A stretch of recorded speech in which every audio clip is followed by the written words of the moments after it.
ಮತ್ತೊಂದು ಕಡೆ ಶಾಮನೂರು ಶಿವಶಂಕರಪ್ಪರವರು ನಿಧನರಾಗಿದ್ದಾರೆ. ಈ ಹಿನ್ನೆಲೆಯಲ್ಲಿ ಸಚಿನ್ನಲ್ಲೂ ಕೂಡ ಅವರಿಗೆ ಸಂತಾಪ ಸೂಚಿಸುವಂತಹ ಕೆಲಸಗಳಾಗ್ತಾ ಇದೆ. ಬನ್ನಿ ನೋಡ್ತಾ ಹೋಗೋಣ. ಶಾಮನೂರು ಶಿವಶಂಕರಪ್ಪನವರು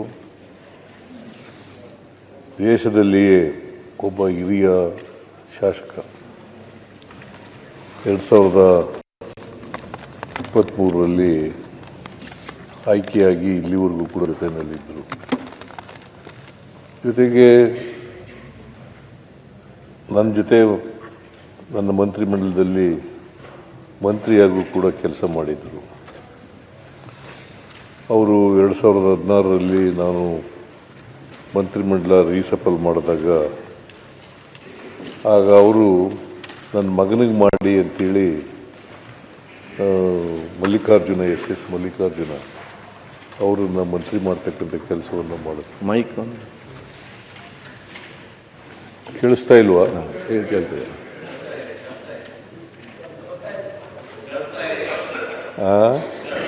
ಕೇಳಿಸ್ತಾ ಇದೆ. ಓಕೆ. ಎಸ್ ಮಲ್ಲಿಕಾರ್ಜುನ ಅವರು ಈಗ ನನ್ನ ಮಂತ್ರಿಮಂಡಲದಲ್ಲಿ ಸಚಿವರಾಗಿದ್ದಾರೆ. ಅವರ ಕೊನೆಯ ಮಗ ಕೂಡ. ಅವರನ್ನು ಮಂತ್ರಿ ಮಾಡಿ ಅಂತೇಳಿ ಇವರು ರಾಜೀನಾಮೆ ಕೊಟ್ಟರು. ಬಹಳ ದೀರ್ಘಕಾಲ ಅಖಿಲ ಭಾರತ ವೀರಶೈವ ಮಹಾಸಭಾದ ಅಧ್ಯಕ್ಷರಾಗಿದ್ದರು. ಈ ಗಳಿಗೆವರೆಗೂ ಕೂಡ ಆಗಿದ್ದರು. ಅವರು 69ರಲ್ಲಿ ದಾವಣಗೆರೆಯಲ್ಲಿ ಪುರಸಭೆಯ ಸದಸ್ಯರಾಗಿ ಆಮೇಲೆ ಅದರ ಅಧ್ಯಕ್ಷರಾಗಿಯೂ ಕೂಡ ನಗರಸಭೆಯ ಅಧ್ಯಕ್ಷರಾಗಿಯೂ ಕೂಡ ಕೆಲಸ ಮಾಡಿದರು. ತಮ್ಮ 63ನೇ ವಯಸ್ಸಿನಲ್ಲಿ ಶಾಸಕರಾದರು.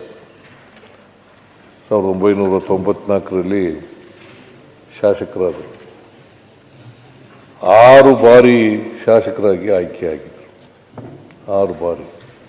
ಒಮ್ಮೆ ಸಂಸತ್ತಿನ ಸದಸ್ಯರಾಗೂ ಕೂಡ ಆಯ್ಕೆಯಾಗಿದ್ದರು. ಅವರು ಬಹಳ ದೀರ್ಘಕಾಲ ರಾಜಕೀಯದಲ್ಲಿದ್ದರು. ಇವತ್ತು ದಾವಣಗೆರೆಗೆ ಅದು ಆರ್ಥಿಕವಾಗಿ, ಸಾಮಾಜಿಕವಾಗಿ, ಶೈಕ್ಷಣಿಕವಾಗಿ ಮುಂದುವರೆದಿದ್ದರೆ ಶಾಮನೂರು ಶಿವಶಂಕರಪ್ಪನವರು ಕಾರಣ ಅಂತಕ್ಕಂಥ ಮಾತುಗಳನ್ನು ಹೇಳಲಿಕ್ಕೆ ಬಯಸ್ತಾ ಇದ್ದಾರೆ. ದಾವಣಗೆರೆಯನ್ನು ವಿದ್ಯಾ ಕಾಶಿಯಾಗಿ ಮಾಡಿದ್ರು. ಇಂಜಿನಿಯರಿಂಗು ಮತ್ತು ಮೆಡಿಕಲ್ ಕಾಲೇಜುಗಳು, ಇತರ ಸಂಸ್ಥೆಗಳನ್ನು ತೆಗೆದು ಬಹಳ ದೀರ್ಘಕಾಲ ಬಾಪೂಜಿ ವಿದ್ಯಾಸಂಸ್ಥೆಯನ್ನು ಪ್ರಾರಂಭ ಮಾಡಿದವರೇ ಇವರು. ಒಬ್ಬ ವ್ಯಾಪಾರಗಾರರಾಗಿ ಪ್ರಾರಂಭ ಮಾಡಿ ಅವರು ಸಾಮಾಜಿಕ, ಆರ್ಥಿಕ, ಶೈಕ್ಷಣಿಕ, ಸಾಮಾಜಿಕ ಕ್ಷೇತ್ರಗಳಲ್ಲಿ ತಮ್ಮದೇ ಆದಂಥ ಛಾಪನ್ನು ಮೂಡಿಸಿದ್ದಾರೆ. ಇವರು ಅಲ್ಲಿ ದಾವಣಗೆರೆ ಇವತ್ತೇನಾದರೂ ಅದಕ್ಕೆ ಹೆಸರುವಾಸಿಯಾಗಿದ್ದರೆ, ಇಡೀ ಕರ್ನಾಟಕದಲ್ಲಿ ಹೆಸರುವಾಸಿಯಾಗಿದ್ದರೆ ಶಾಮನೂರು ಶಿವಶಂಕರಪ್ಪನವರು ಮಾಡಿದಂಥ ಕೆಲಸದಿಂದ ಆಗಿದೆ ಅಂತಕ್ಕಂಥ ಮಾತುಗಳನ್ನು ಹೇಳಲಿಕ್ಕೆ ಬಯಸ್ತಾ ಇದ್ದಾರೆ. ಇವರು ಜವಳಿ ಭಾಳ ಉತ್ಕೃಷ್ಟವಾಗಿತ್ತು ದಾವಣಗೆರೆಯಲ್ಲಿ. ಅದರ ಅವನತಿ ಪ್ರಾರಂಭ ಆಯಿತು. ಆಗ ಶಾಮನೂರು ಶಿವಶಂಕರಪ್ಪನವರು ದಾವಣಗೆರೆಗೆ ಒಂದು ಬ್ರ್ಯಾಂಡ್ ನೇಮನ್ನು ತಂದುಕೊಡ್ತಕ್ಕಂಥ ಕೆಲಸವನ್ನು ಮಾಡಿದ್ರು. ಸೊ ಅಂಥವರು ನಮ್ಮನ್ನು ಅಗಲಿದ್ದಾರೆ. ಭಾಳ ದೀರ್ಘಕಾಲ ನಮ್ಮ ಕಾಂಗ್ರೆಸ್ಸಿನ ಟ್ರೆಷರರ್ ಕೂಡ ಆಗಿದ್ದರು. ಭಾಳ ದೀರ್ಘಕಾಲ ಟ್ರೆಷರರ್ ಆಗಿದ್ದರು. ಆಮೇಲೆ ಎಲ್ಲರೂ ಸ್ನೇಹ ಇಟ್ಕೊಂಡಿರ್ತಕ್ಕಂಥ ಕೆಲಸ ಮಾಡ್ತಾಯಿದ್ರು. ಎಲ್ಲರ ಜೊತೆ ಸ್ನೇಹ. ಯಾಕಂತಂದರೆ ಯಾರೂ ಕೂಡ ಅವ್ರಿಗೆ ವೈರಿಗಳಿರಲಿಲ್ಲ. ಅಜಾತ ಶತ್ರು ಅಂತ ಕರಿಬೋದಂಥ ವ್ಯಕ್ತಿ. ನಾನು ಯಾವಾಗ ದಾವಣಗೆರೆಗೆ ಹೋದರೂ ಕೂಡ ಅವ್ರ ಗೆಸ್ಟ್ ಹೌಸ್ನಲ್ಲೇ ಉಳ್ಕೊತಿದ್ದರು. ಆಮೇಲೆ ನನ್ನ ದಾವಣಗೆರೆ ಹೋದಾಗೆಲ್ಲ ಊಟಕ್ಕೆ ಬರಿ ಅಂತ ಕರೀತಿದ್ರು. ಯಾವಾಗ ಹೋದರೂ ಕೂಡ ನಮ್ಮನೆಯಲ್ಲೇ ಊಟ ಮಾಡಬೇಕು ಅಂತ ಕರೀತಾ ಇದ್ರು. ಹಾಗಾಗಿ ಅಲ್ಲೇ ಊಟ ಮಾಡ್ತಿದ್ದೆ. ಜೊತೆಗೆ ನನಗೆ 75 ವರ್ಷ ಮುಗೀತಲ್ಲ, ಆಗ ಅವ್ರ ಜಾಗದಲ್ಲೇ ನಾನು ಫಂಕ್ಷನನ್ನು ಮಾಡಿದ್ದದು.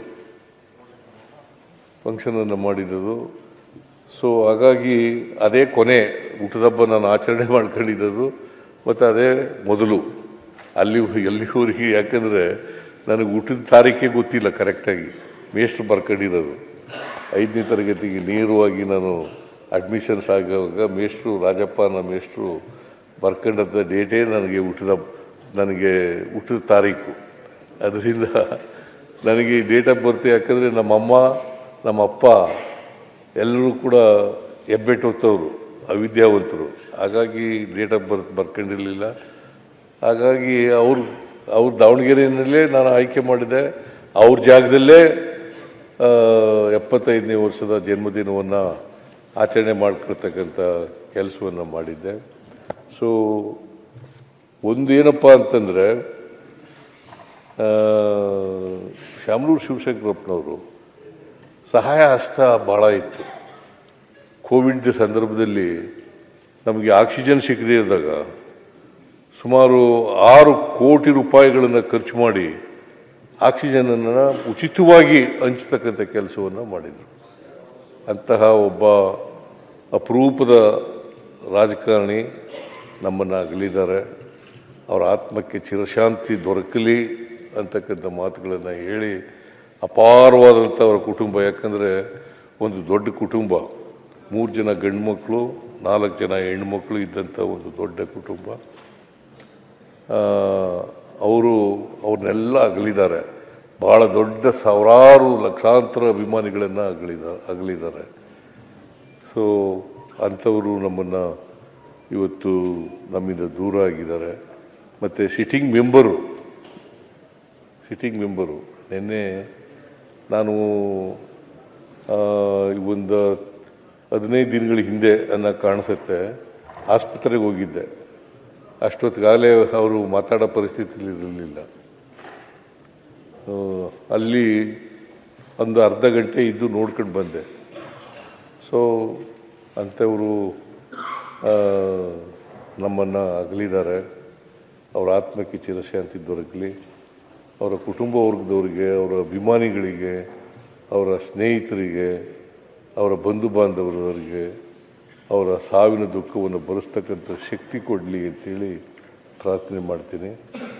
ಸೊ ನಾನು ಇವತ್ತು ಅರ್ಜನ್ ಆಗ್ತದೆ ಅಂತೇಳಿ ನಾನು ಭಾವಿಸ್ಕೊಂಡಿದ್ದೇನೆ. ಯಾಕಂದರೆ ಸಿಟ್ಟಿಂಗ್ ಮೆಂಬರ್ ಆಗಿರೋದ್ರಿಂದ ಇವತ್ತು ಅರ್ಜನ್ ಆಗ್ತದೆ ಅಂತ ಭಾವಿಸ್ಕೊಂಡಿದ್ದೇನೆ. ನಾನು ಇದಾದ ತಕ್ಷಣ ಸಂತಾಪ ಆದ ತಕ್ಷಣ ನಾನು ದಾವಣಗೆರೆಗೂ ಕೂಡ ಹೋಗ್ತಾ ಇದ್ದೀನಿ ಅಂಥೇಳಿ ನನಗೆ ಅವಕಾಶ ಕೊಟ್ಟಿದ್ದಕ್ಕೆ ನಿಮಗೆ ವಂದಿಸಿ ನನ್ನ ಮಾತುಗಳನ್ನು ಮುಗಿಸ್ತೇನೆ ಅಂತಕ್ಕಂಥ ಮಾತುಗಳು. ಪ್ರತಿಪಕ್ಷ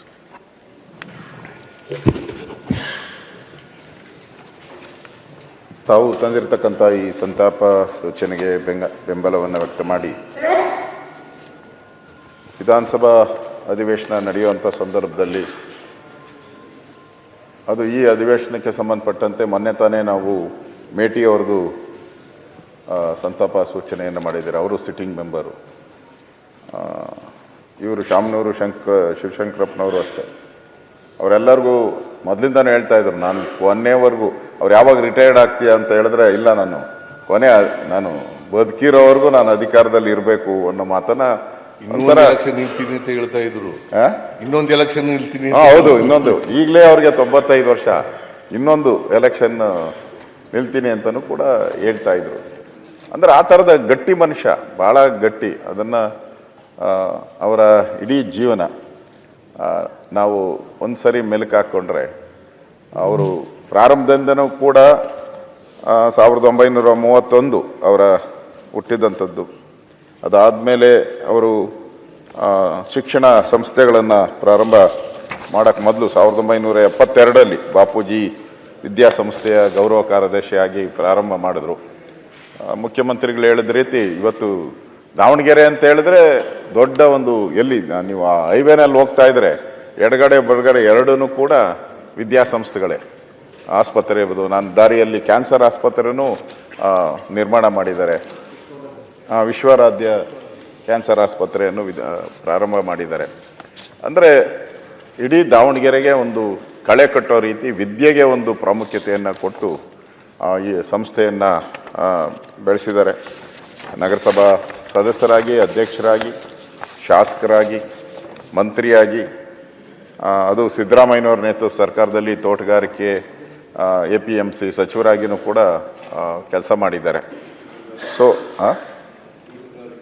ತೋಟಗಾರಿಕೆ ಅವರು ಬಸವರಾಜ ಬೊಮ್ಮಾಯಿಯವರಿದ್ದಾಗಂತೂ ಅವರು ಮುಖ್ಯಮಂತ್ರಿ ಆಗಿದ್ದಾಗ ವಾರಕ್ಕೊಂದು 4 ಸರಿ ಅಲ್ಲಿ ಅವರ ಆಫೀಸಲ್ಲಿ ಇರೇ ಇರೋರು.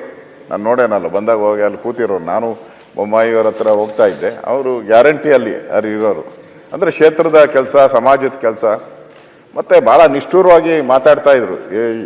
ಅವರು ವೀರಶೈವ ಮಹಾಸಭಾದ ಏನಾದರೂ ಪ್ರಶ್ನೆಗಳು ಬಂದಾಗ ಧೈರ್ಯವಾಗಿ ಹೇಳ್ತಾ ಇದ್ರು, ಧೈರ್ಯವಾಗಿ ಅರಸ್ಕೊತಾ ಇದ್ರು. ಇವ್ರು ಹೇಳಿ ಸ್ಟೇಟ್ಮೆಂಟ್ಗೆ ಯಾರು ವಿರುದ್ಧ ಹೇಳೋಕ್ಕಾಗಲ್ಲ.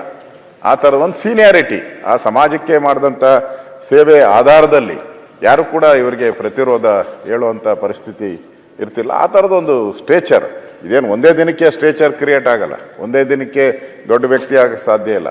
ನಿರಂತರವಾಗಿ ಆ ಸಮಾಜದ ಕೆಲಸ ಮಾಡಿದಾಗ ನ್ಯಾಚುರಲ್ಲಾಗಿ ಸಿಗುವಂಥ ಒಂದು ಗೌರವ ಅವರಿಗೆ ಸಿಕ್ಕಿತ್ತು. ಅವರು ಲೋಕಸಭಾ ಸದಸ್ಯರಾಗಿಯೂ ಆಯ್ಕೆ ಆಗಿದ್ದರು. ಅವರು ತೀರೋದು ನೆನ್ನೆ ನಾನು ಫ್ಲೈಟಲ್ಲಿ ಬಂದು ಇಳಿಬೇಕಾದ್ರೆ ಸಮಾಚಾರ ಬಂತು ನನಗೆ. ಬೆಳಗಾವಿಯಲ್ಲಿ ಇಳಿದಾಗ ಒಂಥ ಹಿರಿಯ ರಾಜ, ದೇಶದಲ್ಲೇ ಇವರಷ್ಟು ಹಿರಿಯರು ಯಾರೂ ಇಲ್ಲ ಅಂತ ಪತ್ರಿಕೆಯಲ್ಲಿ ಬಂದಿತ್ತು. ಇವರೇ ಸೀನಿಯರ್ ಮೋಸ್ಟ್ MLA ಅನ್ನೋ ರೀತಿ. ಅವರು ಇವತ್ತು ನಮ್ಮನ್ನು ಅಗಲಿದ್ದಾರೆ. ಅವರ ಕುಟುಂಬಕ್ಕೆ, ಅವರ ಅಭಿಮಾನಿಗಳಿಗೆ ಈ ದುಃಖವನ್ನು ಭರಿಸುವಂಥ ಶಕ್ತಿ ಭಗವಂತ ನೀಡಲಿ ಅಂತೇಳಿ ತಾವು ತಂದಿರುವಂಥ ಸಂತಾಪ ಸೂಚನೆಗೆ ನಾನು ಬೆಂಬಲವನ್ನು ವ್ಯಕ್ತ ಮಾಡಿ ನಾನು ಮಾತು ಮುಗಿಸ್ತಾ ಇದ್ದೀನಿ. ಸುರೇಶ್ ಮುನಿಯಪ್ಪ.